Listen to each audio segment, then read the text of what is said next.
She is the founder of A Million Faces, a boutique production company dedicated to creating content that matters. She's actively developing a slate of projects, including a documentary series to help empower young women and a documentary feature directed by Benjamin Ratner. So, ladies and gentlemen, Jolie Collins. Check 1 2 1 2. I'll take that one. Hi, everybody. Thanks for joining us today. I want to introduce our fabulous panel, and I'm gonna introduce their names, but I'm gonna give each one of them to give the opportunity to say what they do and who they are. So to my left, I have Troy Mundle, and then I have Lisa Purdy, and Rob Lyons, and Joel McCarthy. Yay! So do you guys want to just sort of say what you do? Sure. Who are you? What do you do? I'm Joel. I'm a filmmaker. I kind of come from like the backyard school of filmmaking in a way. Started, just loving to make films with my friends, and then got kind of more infectious and got to move on to bigger and better things. And I have a web series in the festival called Inconceivable. And I know. It's great. I'm Rob. I've been a filmmaker since 2003. I'm also a photographer and kind of delve into any kind of storytelling I can, any medium or format. But right now I'm an executive producer, and I have a show called House Call in the festival. Awesome. Hi, I'm Lisa Purdy. I've been in this business for 30 years. And actually started on the sort of finance broadcast side. And so I've got a different kind of perspective than the true creatives that I'm up here with. But I'm now doing some producing and consulting, and I've got a startup. And so I'm wearing a bunch of different hats, but always worked in Vancouver. And we have a web series called Spiral, which is screening tomorrow. And we're doing a case study tomorrow afternoon. So, thanks. That's really good. Hi, I'm Troy. I'm an actor. I started doing my own productions back in 2013. I've got a web series under my belt, Proof of Concept, and I just completed my first film back in April. I'm also a Vancouver. I don't have anything in the festival right now, but I did back in 2013, 14, and 15. So it's just nice to be back here with everybody again. Great. Thanks, you guys. So since we're talking today about working with professional actors, and everyone up here has created their own projects, I want to get a show of hands, actually, with everyone on the panel here. Who held an official casting session for any of their projects that they were producing? Sort of. Do you mean like live auditions? Live auditions. Okay.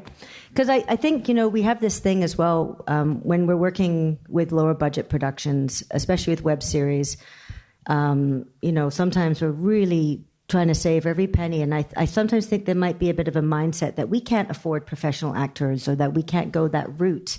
And I want to get your take on sort of what your approach was to casting your projects, and if that was sort of your mindset or what you were thinking in terms of cast. Yeah, well, for Inconceivable, we had an actual bit of budget, which was a nice change of pace. Not a great amount of money, but $60,000 to do 6 episodes, which is nice. Yeah. And so it was a little bit more cost effective to work with UBCP's ultra low budget program. And so so we only have to pay the $100 a day, but other things that we didn't really know about was because it plays on TELUS Optic, we got dinged with a humongous bill for residuals we didn't realize was coming, and we've got you pay everyone who speaks $100 a day, and we did open casting call, and I think we had about 1,000 submissions. It was we had some buzz from our previous projects, and we did our pilot kind of in a smaller scope, and it was really exciting to work on something that people were like fighting to get in the room for, and it was really sad to not let like 900 and something people in the room. That's incredible. 1,000 submissions.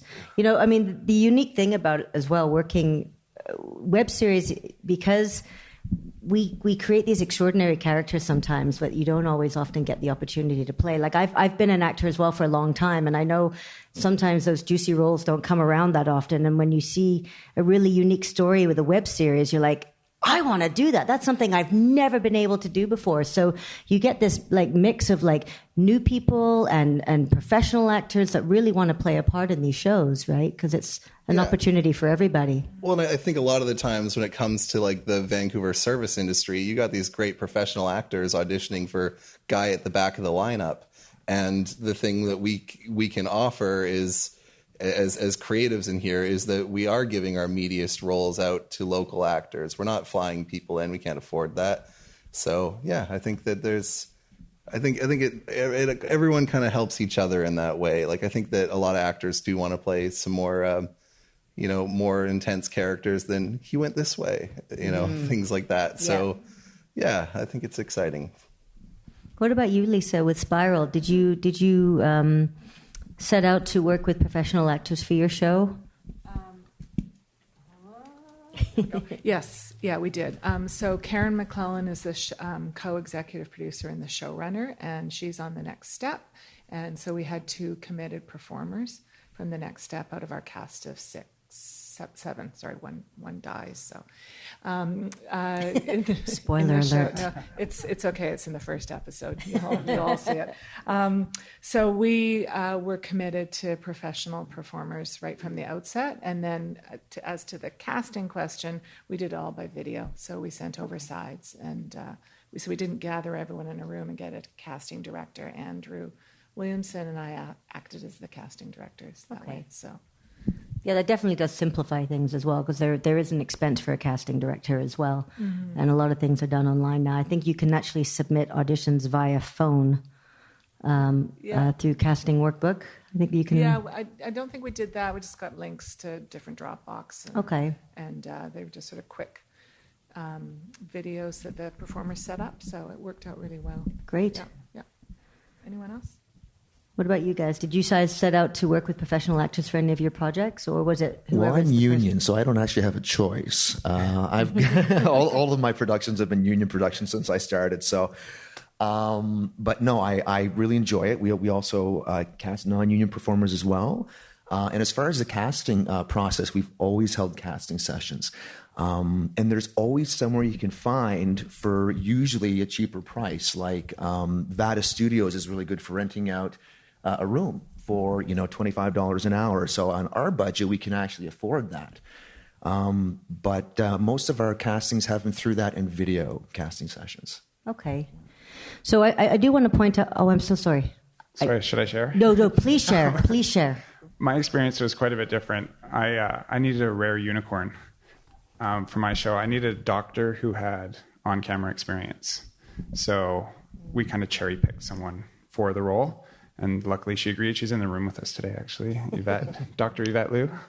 Hi, Yvette. Yeah, and she happened to be a union actor as well as a family physician. So she really fit our mold. And so we approached her individually about the role. Oh, that's great. Yeah, so a little bit different.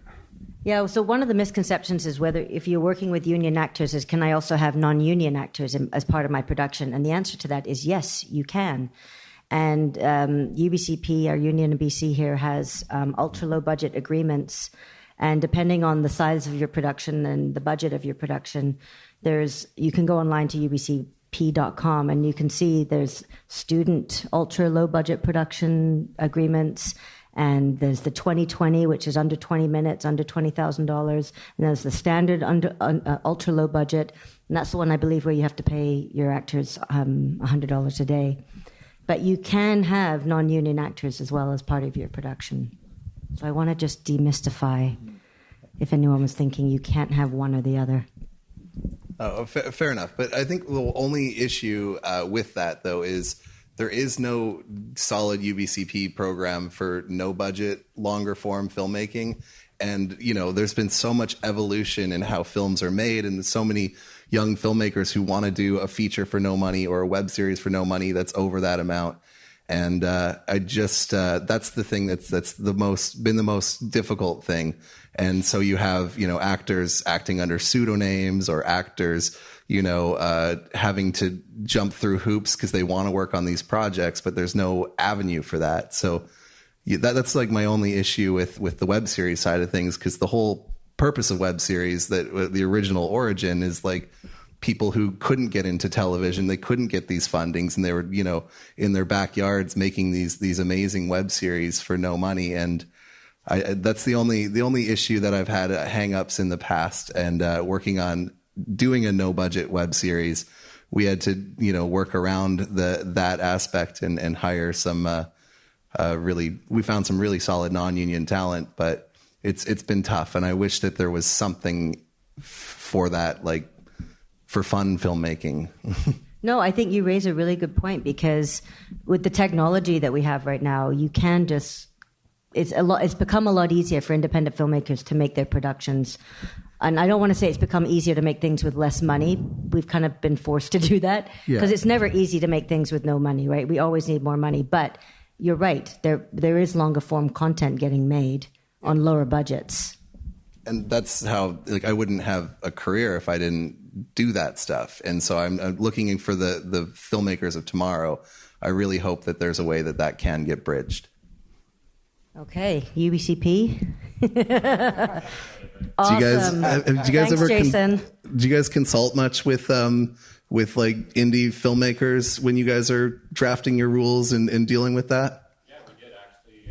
Last time we made major changes to the ULB program was after consultation with a few filmmakers, and that was to allow, in certain circumstances, maximum of one non-Canadian. Because it was presented to us, like, if we've got a high-profile non-Canadian performer that's willing to be on our project, that benefits everybody, because it's No. There's potentially more back-end participation for those union members and local performers at Ryan. So we took that into account when we actually modified the program. All right, but what about for no budget filmmakers? Do you ever talk to them? There's a humongous community here. We just had a sold out screening at the Rio for Run and Gun this year. Is there much communication coming from that community? Not so much. In fact, this is the first time you've heard or anybody Oh. said that to me personally, but yeah. All right, I would. We're on an advisory committee. I want to look out for my people, and if I have an opportunity to speak, I just want to make sure that conversation can get started, because I know a lot of young filmmakers who feel very disenfranchised by it and want to create stuff impulsively. And I know that impulsivity is scary when it comes to insurance and things like that. And I know that there's obviously big obstacles there, but I just want to make sure that there is some movement towards what the current trends are, because the climate is drastically different than it was, even 5 years ago and 5 years before that. But yeah, sorry, that was a tangent. No. This is why we're here, right? We're here to have this discussion, and these open forum discussions, like, it helps all of us, right, going through this process. So it's great. I mean, I always think hearing people's experiences and what the challenges were are so helpful for every filmmaker along the way. I don't know if any of you have anything to add to that. If I may interject, I agree with all that. Yeah. I'm not sure if UBCP has changed stuff, but back when I was doing Sad and Van, a web series, each individual episode was considered a unique production. Now, has that changed for you? Well, or? But that's like not as sustainable as shooting like 5 days in a row, or I guess you could make each weekend or whatever. But we tried to split it up and tried crafty things for certain shows, and ultimately it ended up not being doable. And this 10 minutes is a self-contained short that also fits into this feature. Okay. Because I was just wondering, because you were saying that you were getting nailed with residual fees. Well, yeah, because the TELUS Optic TV, which is not like the most popular platform, is apparently considered a distribution. So you have to 10% or 5% of your budget has to go into that. And yeah, gotcha. You can do the upfront version as well, where you pay upfront. That's what we ended up doing. But we found it out. They contacted us the day before our shoot, and that was like our entire music budget. So I was like, I guess Guess I'm not getting paid then. Yeah, that's it. Yeah. But to the unions, kudos. They have dropped the fees on doing ULB productions, which was nice. Yeah. Because about 6 years ago, even to put a permit in, there was like $100 fee to put some permit in. So that added up really quick. Yeah. So that was a positive step to help. That helped me get off the ground, because $100 when you're working at Starbucks, Oh, yeah. that's a lot of lattes. Yeah. Well, I guess, and not to pick on UBCP at all, but as a creator then, is there sort of this feeling that working with the union, it can be daunting? I think so. Like there's no like online submission form. It's like ridiculous paperwork. You've got Charles in Toronto you have to deal with for insurance. I know. Charles is wonderful. He's wonderful. I think he's wonderful. But then our workday, we have to, anything you do with regards to Charles, you have to be done it by 1 p.m. or whatever it is, and that can be really stressful, because everything is always by the seat of your pants when you're in that crazy prep mode, and you're like, oh, it's 2:00. Let me pick up the phone, and there's no answer, and it can be tough. One of the things about producing is that it's 90% paperwork. And when you can get through the paperwork and get to your creative fun stuff, but that is the hardest part, is getting through the paperwork. There's a lot of it, a lot of agreements. I just want to say, you do have to allow to build in some systems and have an AD who can read the time reports and do the administration. But I don't think you can escape it. It's just... No, I know, but it's also 2018, and online submission forms for, if I want to get insurance, and if I want to do almost everything else, I can do completely through those submission forms, and then it's like the one archaic aspect left where I got to have this paper, and I've got to sign this and track down that, and I do think that there does need to be a bit of an evolution there. But fair enough. Joel, I don't mean to be contrary. No. But my experiences with the union have been really positive. My results have been very positive. Yeah. But yeah, it's just, yeah. Fair enough. But for myself, I know that I've been under the gun as you to get some paperwork done. And Richard has contacted me over weekends. He's moved mountains to get me my paperwork so I can actually shoot when I'm supposed to shoot. So I've actually had a really positive experience with all of my dealings with the union. So knock on wood. Fair enough. Likewise here. Since I started. Yeah. I found it daunting when I got into working with the union, because I was new, working with union actors in a producer role. I'd worked with actors for well over a decade, just not doing the paperwork, not doing the agreements and the contracts. And I found it kind of overwhelming. And then I found that just asking them questions, they did help a lot. They were always there to answer a question or to help me get through something. I joked that I talked to every single person at UBCP across Canada at one point, because our show didn't quite fit into one of the agreements. So we had a custom agreement drafted. Nice. And yeah, we shot in 3 provinces, and the people all just kind of helped me make it easy. I was always late submitting things and insurance questions and WCP. So at the beginning, you can think it's really overwhelming. There's a lot of paperwork, a lot of hoops to jump through, but the cost and the paperwork isn't as bad as it appears when you're new to it. Agreed. You just don't know what it is yet. Yeah. And now that I've done it, I'm like, okay, now I can navigate those waters easily. But the first time I was like, what, did I want to do this? Why? Yeah, absolutely. Should have stayed behind the camera, And always being friendly, I find, always goes a long way as well, right? Yeah. Even when we're super stressed and we're sleep deprived and we don't know what's coming next, just even asking nicely, and someone will always be helpful and be nice back to you, right? Begging. Little begging goes a long way. Little begging goes a long way. And some donuts and coffee, that works too. So. No, absolutely. Are you guys familiar then with all the different programs that are available to you at this point, though? Yeah. Not the super high end stuff yet. Yeah. But luckily I get to deal. I do the dealings less and less as my career has grown. So that's been nice. But when I getting started, having to do all that yourself it was very daunting. And yeah. Okay. Well, so when you finally had your productions cast, what was one of your what was one? Can you share some of your favorite moments working with your cast and sort of like, because all of us have worn different hats, right? Yeah. And I don't know. I think was it you, Joel, that's also acted as well as produced in your own productions? Like small Small bit parts? Like characters so horrible I couldn't dare ask an actor to do it. Because, I mean, when you're wearing multiple hats as well and you're working as an actor in a show, you know, sometimes you have to learn to be able to put the producer hat down, Yeah. put the actor hat on. And, I mean, this is one of the things that we have to do when we're, you know, as independent filmmakers, you wear many hats. And I want to know if, like, we've all worn multiple hats on the productions we've worn, what that experience was like working for you, being able to change hats and do different jobs, what that was like for you. On the show that I just did, I was the executive producer and the cinematographer, and I feel horrible for our director because he was kind of sandwiched in the middle. So, like, I always overruled him how I wanted to shoot things. And then Yvette, she was a huge asset to the show. She's a doctor, and she appeared as herself. So we brought her in as a producer because it's like her reputation, her name, a lot of that kind of stuff. And she brought a lot to the table that way. So the dynamic was a little bit different than what I'm used to. Yeah, poor Ryan.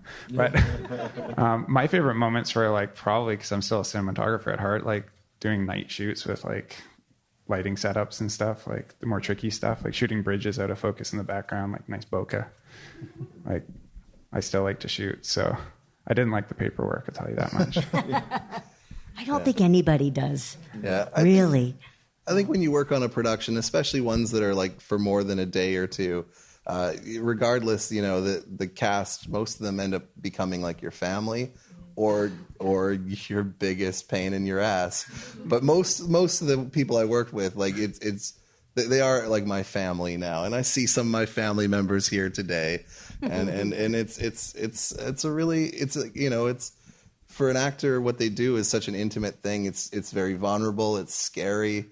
And yeah, you end up, you know, you go through that together and it's hard to like not kind of become friends in the process, which then makes casting after that super scary because you have all these friends. They're like, what the heck, man? And yep. You got to write 200 roles for a project to please people. No. I also think it depends on the gravitas of the production that you're working in.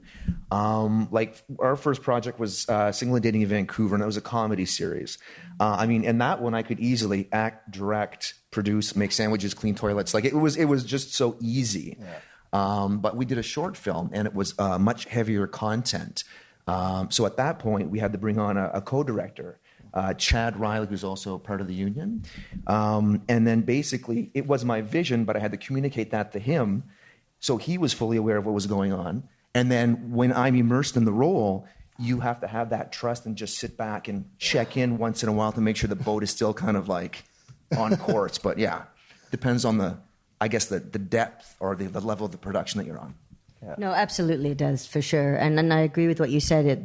The experience of making something, you do become a family. Oh, absolutely. And so much so that sometimes when you really got to like step up and either direct someone or do something, and it's like, hey, put the friendship aside for a second. We got to work here, and we got to get to this place to make it happen.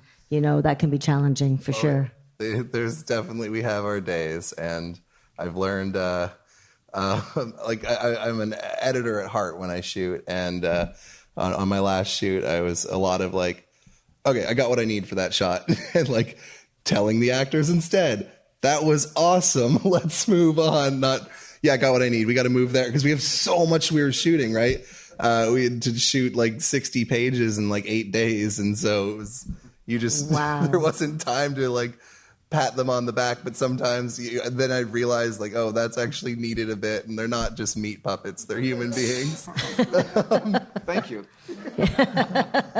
Took a long journey to find that out, but yes, they need that acknowledgement. It's always nice to hear it. They're on the right track. Absolutely. What about you, Lisa? What's your experience been like? Well, I'm looking at Mike. Where are you, Mike? There you are. I remember a very fun moment with Mike and I rapping at a location, and I'm balancing the set garbage on my lap, and someone is screaming at me where the wardrobe truck is. And Mike and I just looked at each other and went, okay. But that's not an acting story. I got to work with some of the actors to do all the backstory and in-story elements for our release. So I had a lot of fun working on, like, literally doing iPhone still photography of the characters in their own social media accounts. So as we were building all of their fake social media accounts. So that was really fun. We had a tight schedule. We had a very ambitious number of pages to shoot every day as well. Not as many as you, but we would, pull away the performers, get them into character, and then imagine what their life was like on the campus, which was the story world. And so shooting with them, just sort of goofing around and doing, 4 season looks in one afternoon. And so that was a great way to work with the professionals. Social media is such a huge component now to our productions. It almost has to come before you start your production. It did for us. Yeah, no, absolutely. Huge amount of planning, yeah. Yeah, because you have to start building your audience from the get-go, and you want to have your actors be a part of that. That's a really cool way to have their own accounts and character, and then help them build that. Yeah. And it was a pleasure working with them to do that. So it was quite fun. Yeah. Yeah, I think actors are getting more and more experienced at doing their social media now. I think it's sometimes required in certain contracts that actors have to have social media accounts, and they have to promote their projects. So it's a huge part of what we do now, whether we like it or not. I've heard of people getting asked in casting sessions how many followers they have online. Yeah, I honestly, I tell every emerging actor, throw $20, get yourself 40,000 followers. It's all bullshit. Just do it, because then they're just going to take you seriously. It's all about the engagement, man. I know the engagement matters, but it's Joe Idiot who just looks at that and goes, "Oh, okay, let's." I'm smart enough and tech savvy enough to know, like, oh, this is fake. I can scroll through and see everything's got like 1 or no likes. That, like, okay, that's not what you would get on a return of like 40,000 people. But I know there's a lot of asshole filmmakers out there that are so obsessed with that, and I think that there is definitely something to be said that, because you get a good ROI if you have someone who has a following, and I've definitely benefited from that at times. But I do think for emerging actors, everyone lies online anyways. Spend the $20. Okay, but then I have a question for you. So when you were casting, did you actually look at people's accounts and take into consideration their social media profiles and their followings to see if maybe they could help boost your series in that way and help promote it? I mean, was that something that you factored in when you were looking for a cast? I try not to. I'm a very, I really try to make sure I pick the best person for it. But we did get lucky. A lot of people who do have those kind of followings have them for a reason. They've done really good work, and they are going to do a really good audition. So our lead was someone who was from the 100 who had a decent following, and it was definitely really nice to all of a sudden have that fan base migrating over to our show. So I definitely see that side of things. Because I mean, and I love discovering new talent and finding new people and fresh faces. Yeah. But if you want to give your project legs, unfortunately, we have to have certain people attached that can help give our projects legs. For sure. So it's like, how do we find that balance between finding the right person for that part and helping our projects get legs? But I think a lot of the people in Vancouver that we like, they're a big name or whatever for Vancouver or whatever, often don't bring those draws in. I see people cast a web series. They get every crony they can throw at it, and they get 1,000 views and stuff like that. So I think quality at the is ultimately key, and people will follow. But it's nice to have 1 or 2 stunt castings in there. But I still think that we should be looking to find the best talent and the emerging talent and give the next generation a leg up. And because there is a lot of people that I'm told have these great followings and what have you, and we're told like, they're a big hotshot in Vancouver, but there's very few that like actually bring real audiences in, and that's why. But I don't know. Yeah, they don't. traditionally with social media, like influencers, their audience likes them for what they do, what they influence. So they like their Instagram feed. They don't like your show. It doesn't translate over. That ROI is like really almost null. But YouTubers so I'd say are great. Don't look at it.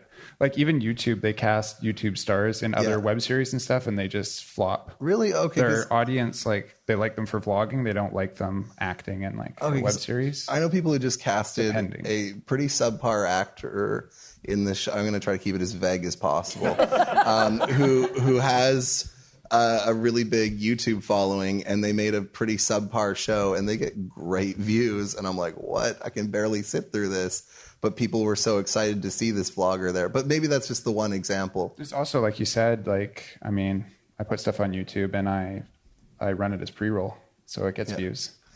That's you fair. don't know where they're coming from always, right? Like read the comments. But I could see the comments, and it's all like, "Oh, I love you so much." Yeah. This person who creates YouTube videos separate from this.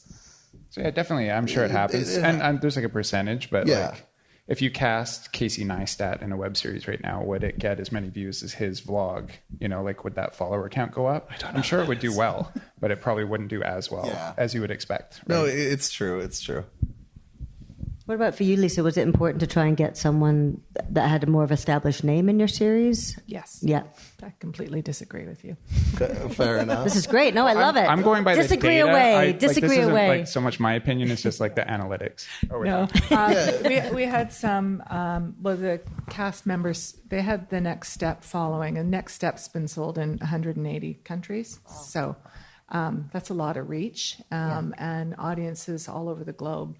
So the particular fans that followed some of our main cast were really welcome audiences because Spiral's kind of parallel in terms of the age demo that we were after.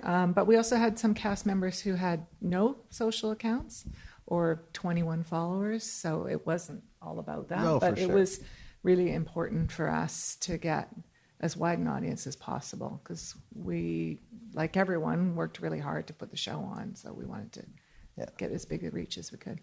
And even, do you find that was still effective even if you were changing genres from the audience or the fans of those particular actors? I mean, you never get everyone because it isn't the Next Step. There was no singing or dancing in our show. But there was cast members that the fans truly were really interested in. And I think for most of our cast, it was something different for all of them. They had never done, like you were saying earlier, had never done this kind of role before. So they gave a tremendous amount of effort and energy behind our promotion as well. So it was important to them. Did you have someone in mind when you originally cast, when the show came your way? Was there someone that you're like, this is perfect for, I want this person, and you specifically went after that kind of person? So as Karen wrote it for two of the Next Step cast members. So they came in with her, subject to their availability, but it worked out, and then we cast the remaining 5. Oh, I see. Okay. Yeah. Great. How about you, Troy? We never really factored in social media during our casting process. I don't know if that hurt us or hindered us. I honestly, we just never use it as a tool. For us, we use IMDb extensively, and we would, in our web series episodes, we had basically, we tried to feature one guest star role. So we would pull in favors and bring in people like Fiona Vroom. We had Louis Ferreira in one of our episodes. Yeah. So we would try to throw a little star power on each episode to try to bring viewers in like that. But social media, no. Yeah, and it does play a big part of it today, whether you like it. Yeah, I hate it, and I know it does. It's a love-hate relationship. Yeah. Yeah. What about next projects that you guys have coming up? Is there, what's going to be your approach to casting and finding those actors? Do you find that it's an organic process for you, or do you work with do you strive to work with different people? Are there people that you really want to work with? I think there's a bit of both. I think the new thing that I'm working on now, we have an agent that's trying to package it together and what have you. So then there's a lot more of that because hopefully higher stakes on the line there. But if it's something, more indie or whatever, I try to just keep as much of an open mind. But I go see a lot of plays, and I often will scout there.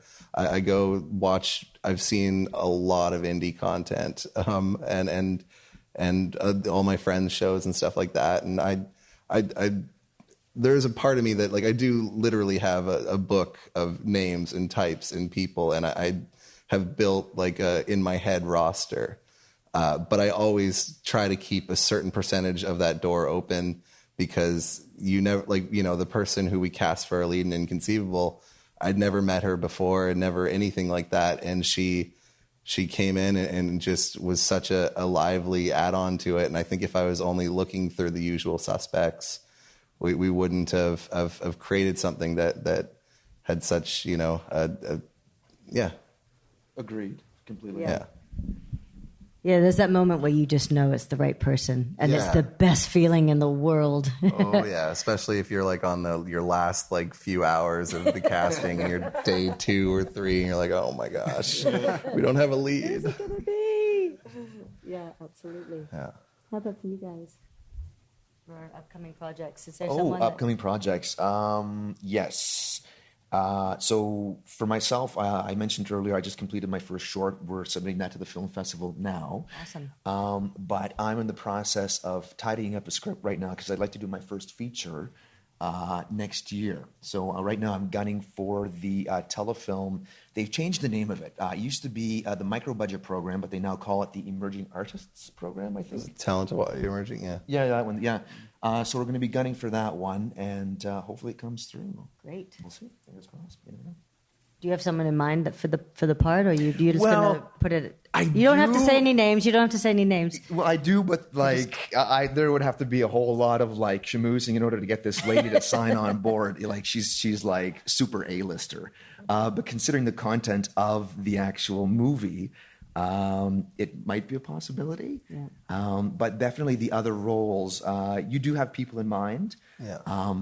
But again, as Joel was saying, is, you could get that person in front of you and they just don't have that je ne sais quoi that you're looking for. Absolutely. And that person who you never thought could do anything walks in and just wows the pants right off you. And for one-liner roles, I just pull from the book. I've done casting once for one-liner roles. Someone literally asking what the time was for our Crazy Eights film, because we had a professional casting director on that. And it was like, what time is it? And it was like, it's 4, or no, they would ask, what time is it? And they'd go, oh, it's 4:15.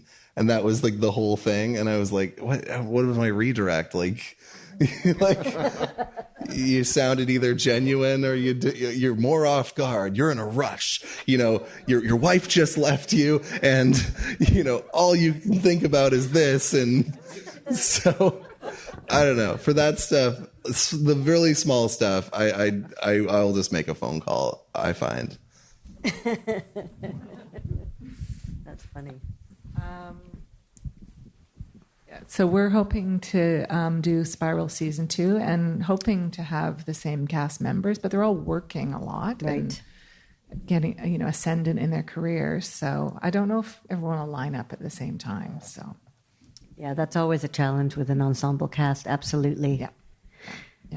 But I do agree with what you said, Joel, in terms of the theater. Sometimes the theater is such a fantastic place to find new talent. Yeah. And there's some great theater in Vancouver. Yeah, it's a 50-50, but yeah, 25-75. But there is great. You'll always theater. get an honest answer from Joel. Always. But there's always a gem in every show. I feel like there's always some takeaway. Even watching like a bad improv show, there's always someone you're like, oh, well, that person's got the chops. But yeah. Great. I don't know if we want to open it up for any questions. Either to our panel or to the process or to working with professional actors or questions for the union. If anyone's got some questions about the process. Awesome. Everyone knows all the rules. Jason. I will just point out, in case you missed it, we do have a booth set up out there, so if anybody does have any questions about the ultra low budget program in particular, Megan here will be manning it. I don't think the rest of you. That's peopling it. I like the way you think. Gotta look out for person kind. The one to correct you. So yeah, Megan and two other people in her office are the administrators of the UOB program, so she should be able to answer any questions. Great. I do want to reiterate, though, that, you know, creating independent production is a wonderful opportunity to work with professionals and new faces and discover new people, and it's such a wonderful mix. And when you find your people, you know, you can create amazing stuff. And so, regardless of whether someone is union or not, that shouldn't be your deciding factor on whether or not you work with them, because there's a great talent pool on both sides. So just know that you can have a cast of both. One little thing to add too, just because someone's union doesn't mean that they've proven themselves and become this higher level of actor. A lot of actors choose not to join unions to do things like commercials nowadays, because most commercials are non-union. Well, not most, but like a lot. They get a lot of work that way. So don't use it to like judge who you may be working with. Just judge them on how they act. Absolutely. And there's also a lot of union actors who are like, they started as kids. They never ended up getting much better. They went through like 10 awkward years, but they're still paying their dues. And they walk into your audition room and you're like, who the hell thought you should be a union actor? So it can be either way. But I think when it comes to, especially in like the largest population of actors is usually like these, like, you know, in the 20s dreamers type thing. And if you're casting in that range, it is totally 50-50 of who's good. There is no, But if you're looking at, you know, casting like an old man or something like that, then a lot of them who've been able to commit to that level are in the union. And, you know, same with certain niches of casting and what have you. So, yeah, it all depends. But I think, you know, if you're looking at like mid-20s, I don't think that it necessarily is like they have to be in the union or not to be good. I think that's very 50-50, I found. Yeah, that's probably an age range that's probably one of the most easiest, actually. There's a lot of actors in that age range. Mm-hmm. Yeah. I remember that age range a long time ago. Yes, question. Prima donnas, are they worth it? No. Depends who they are, right? Like you hear these nightmare stories about these famous actors and stuff, but I have this expression, it doesn't matter how you get to Vegas. Not my expression, but something I say all the time. It doesn't matter how you get to Vegas. So if your end product is amazing and the movie does really well, it tells the story the way you wanted it told, it's probably worth the fight, right? Anything worth doing is worth putting some extra effort into. So, I mean... they have to be really good if they're going to be they have to be bringing so much to the role and making it on fire, because it's a really, you're already working your butt off, and it's like when you're dealing with that on top of it, it makes everything, it can change the whole environment of your whole set and bring the morale down. And I don't know if that is always worth it, because there's other great people who are super talented who are nice. I'll hire them for like one day things, because I think that like assholes play the best assholes, things like that. But when it comes to like the morality of your set, like I would never want to get in a situation where I have like a lead of my show, you know, and me not and everyone else not getting along. And I've heard so many nightmare stories of that.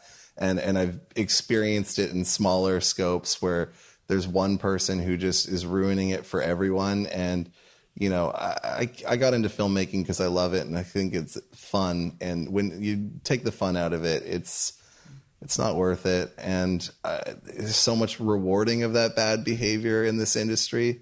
And my tolerance is much lower than you know, other folks. But you know, if it, you know, it doesn't really matter how the sausage is made, though, if it's a good sausage. You know what? As a producer, your job is to hire everybody, right? And to bring the team together. And it's your job to bring the right people together, to create that atmosphere that is conducive to creating a great product. And so I think, you know, I think the producer has a big hand in that as well, in finding the right people and bringing them together. you may not get your film made too if you're attaching someone who maybe has like a bit of an attitude, but they're what sells your film, getting them attached. Maybe you have a connection or whatnot. Yeah, it's tough. Happens, you have to weigh what you're willing to put up with, but I don't know. I think when you've experienced that, it makes you definitely say, I'm not going to do that again. There was like a local indie film that shot a few years ago that I don't care about name dropping him, that hired Gary Busey, and the stories I heard is not worth it. It was creepy. There was so much worrying about the female members of the crew, and I just would not ever tolerate that. No. And he's just like a weird, nichey, weird guy. It's like, I can find someone else. No, you want to create a safe environment on your set. Absolutely. Yeah. Any more questions? Hi there. Hi. Do you guys ever, as casting directors, producers, do you guys ever extend your casting south of the border, or is it all above the border? Well, casting in the States, it really depends how you're getting funded and under what agreements you're working with, because there are definitely, CRTC and points. And there's a whole bunch of rules in terms of casting across the border. So every production is unique, and if you have questions about that, the best thing is to, I know you can't just take Canadian money and go hire a bunch of Americans. You can't do that. But there's flexibility to bring in a name from America, and you just have to make sure you're ticking all the boxes and all the rules for who's funding you, and making sure you're not breaking any of the rules doing that before you put any offers out to anybody. Yeah. Yeah, just check all your rules. Yeah, because for your tax credits and usually for your funding agreements, it's usually mostly Canadian, maybe one actor, but your crew and cast should, if you're producing in Canada, should all be Canadian. All right. Are we good? I have no idea what time it is. It's 2:02. I think we have till 2:15, but I don't know if there's anything you guys want to add as some closing comments, words, pearls of wisdom, or did you have a question? I was going to say, tell us more stories. More war stories. Short story. A really fun moment working with an actor. It was my first year ever working in film. I think 2002 or 3. I was working on Stargate as a PA, and I was guarding a door of a set at 3 a.m. And Michael Ironside comes breaking out of the door. I don't know if anyone knows who that is. Full costume. And I was like, oh my God, I thought he was going to kill me. And he hung out there all night. He kept coming outside, and we just sat down and chatted most of the night, and it was so much fun.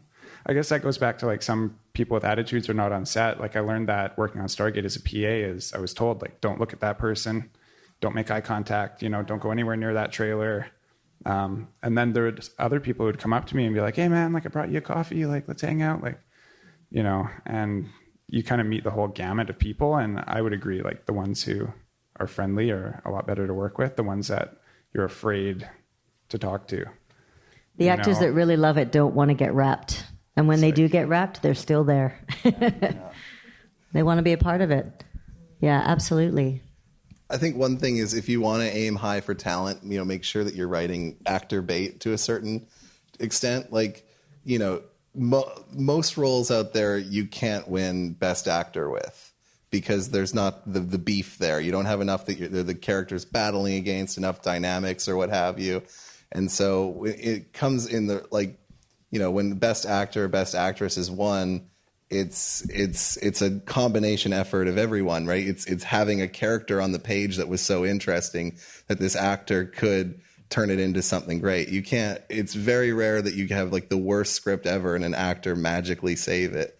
And so I've found that one of the things that's helped is write actor bait. And I think we're 6 projects in a row where our lead has won at least one Best Actor award at a festival somewhere or something. And so that to me is always the biggest honor, because it means that you created a character that people thought was the best. And so I think that you guys want to really think of it as these really care about your characters, and good talent will want to come work on your projects. But there's some characters that you end up just using as plot devices, and you don't really think of them. You don't give them those textures, and they're never gonna pop. So really find those textures in it, or find a weirdo who doesn't sexually assault women to embody it. There are certain roles where you get what's that guy? Everyone does impressions of him. This watch, Christopher Walken.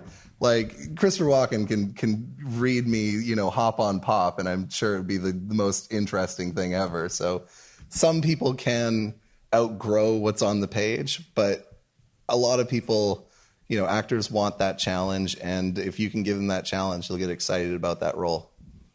Don't be afraid to ask people too. I worked on a very, very bad movie at the beginning of my career editing, and we had to do a lot of ADR, and like the amount of actors, because I hadn't met them all yet, that came through my East Van apartment, like a lot of like really big names that were making huge checks on A-list shows, were willing to work on this movie just because of someone asked them. They're like, hey, I got this funky part. You want to play this part? So like, don't be surprised if like a really established actor agrees to work on your film. You have to ask. Sorry, I didn't mean to interrupt there, man. No, you're absolutely correct. And like, you may think it's a long shot, but what's the, so what? So someone says no, so who cares? Going back to the short that we shot, there was a particular woman that we wanted to encapsulate. And, a Hail Mary, we threw it to Rebecca Stabb. Somehow we got through to her agent, and she read the script and she worked with us. And I mean, if you guys know Rebecca Stabb, she's, established American actress. She's been on Glee. She's been on, CSI. And she was an absolute joy to have on set. Beautiful woman, in and out, and very talented. And if you don't ask, you never would have got it. Yeah, you don't ask, you don't get. And I truly do believe everything starts with a good story. Telling good stories, writing good stories, and you will find people, like, if you can get access to them, if you can navigate your way access to certain people, you'll be surprised who wants to do independent productions, because you write interesting roles, people want to do it. Absolutely. Yeah. That's a great reminder. Even just a personal connection. If something resonates with them, like, oh, that reminds me of the experience I had with my cousin, like, of course I want to do this, Yeah. But don't be afraid to collect your nose. Someone said that to me very early on. You're going to go collect your nose. You have a big container for them, too. Yeah. And that's just fine. Yeah, because along the way comes a yes. Yeah. Yes. So, a lot of us are indie filmmakers, I'm guessing, in this room, or otherwise. In terms of finding that talent, how often do you go to casting directors to make that ask to someone's agent, or are you guys going approaching, someone's agency through IMDb and figuring out their agency that way on IMDb Pro and sending them a script and making a cold call? Well, that's a great question. Do you hire a casting director for every one of your productions, or how do you find your cast? We did use IMDb Pro. That was certainly worth the upgrade. But as I said, we had 2 already, and then I think we knew enough people and enough casting directors just to ask around for some names. So, but we didn't use a director. Budget dependent too, right? Yeah. If you have the budget for a casting director, or if you have the budget for anything, use it. I've had the opportunity a few times to work with professional casting directors, and it's fantastic. I love being able to turn off that brain work. But, we were on quite a tight budget with, like, Inconceivable, for instance, and I had my writing partner / one of the characters in it. Gave him, this is Breakdown Express, and I know that he's such a good observer of actors, and got that all up on there and all those platforms, and it was just like 3 of us sifting through 1,000 people and searching anything we can find on YouTube and trying to do as much research. I'm sure it's nicer to have a casting director, because they already have they have a better black book than I would. But the amount of people that were eager, and if you are paying, you get a slight, even if you're paying not that much, there is a slightly higher caliber that will emerge from the shadows. But also IMDb Pro is fantastic. If you have someone that you're really targeting, calling their agent is great. I have an actor friend that has given me his username and password for whenever I need it, because I'm saving the $20 a month. But yeah. I know in some web series I did in the past, I would just reach out to people too directly, because we didn't have a casting agent. I didn't even know who their agent would be or how to get a hold of them, so I'd just kind of find my way to them. Like musicians and stuff, especially. Like we did a talk show, and I just knew a good comedian who would be a host. So I actually went to where he worked, and I was like, hey, you want to work on this project? And then we needed a DJ like the Paul Schaefer of our show. So I just reached out to Josh Martinez, who was like kind of a Canadian rapper a long time ago. Totally dating myself. You guys don't know who he is probably, but like a white Canadian rapper, had a really good career for a while in the 2000s. So, but we got him at the time, which was really good. We wanted like sponsors, so we just reached out to Red Bull. I just called them and was like, hey, do you want to sponsor this talk show where there's going to be a lot of drinking and action sports people and stuff? And they were like, yeah, we're in. So. And just asking. And believe it or not, Facebook actually works. Yeah. We've sent off private messages to a couple of people, and the agent put a block on our request, but when the person was contacted directly, they expressed interest and then made arrangements with their agent. So that's another avenue as well. Yeah. If you really are passionate, sometimes you got to be shameless. Yeah. And sometimes it pays off, and sometimes people are like, oh, that guy's an unprofessional. He contacted me this way. But I think if you're fueled by passion, I think it's contagious, and people will get excited about that. Yeah, absolutely. Yeah, absolutely. Sometimes you do have to find a way to bypass agents, because agents will no, and till the actor actually wants to do the part. So, yeah. Sometimes you have to dress like a waiter, drop a script on a table. I don't know if that works. But... I saw it in a movie, I think. Oh, okay. Whatever gets it made, right? Yeah. Cool. All right. Any last questions? Just any advice for us, like us emerging filmmakers, about working with these agents, for example? Like any advice, like you want that actor, but you got to get through that agent first. Any tips or ways of doing that? I personally don't think it ever hurts to phone agents and introduce them to get to know them. Try and meet them also in sort of like these sort of settings, if you can ask people to introduce you to agents and start to build relationships with them and get to know who the agents are in town. And then when you have a project, it makes that conversation a lot easier because they know who you are. So I think everything is, relationship building. It's a great place to start. Get to know who they are.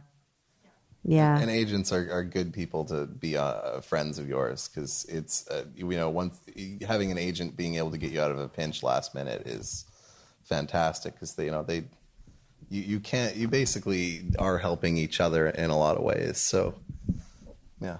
The last agent I worked with contacted me and bought me a beer, and then I ended up hiring a bunch of actors from him. So it worked out really well. And we're really good friends now, actually. Like, we do social stuff, like go out and do things. And I can email him and say, like, here's what I'm looking for. And it's like pretty casual that way once you get to know people. So, yeah, say hi. Yeah, don't be afraid of them. Yeah. No.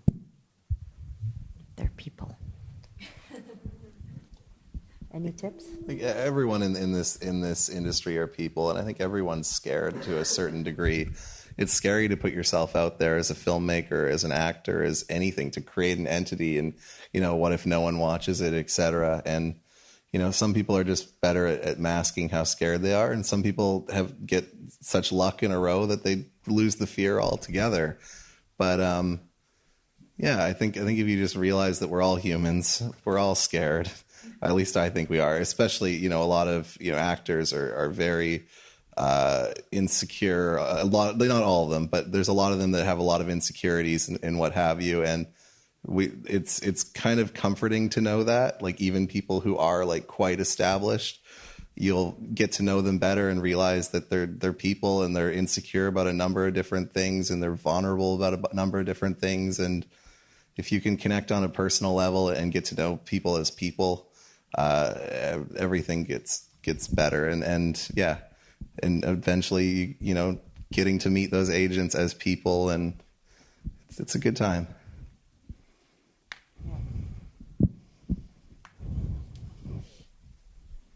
All right. I think we're good. Thank you, everybody, for coming today. And please enjoy the rest of the festival weekend. All right. Thank you. And thank you to our panel. Actually, can we just give our panel a quick round of applause? Thanks, guys.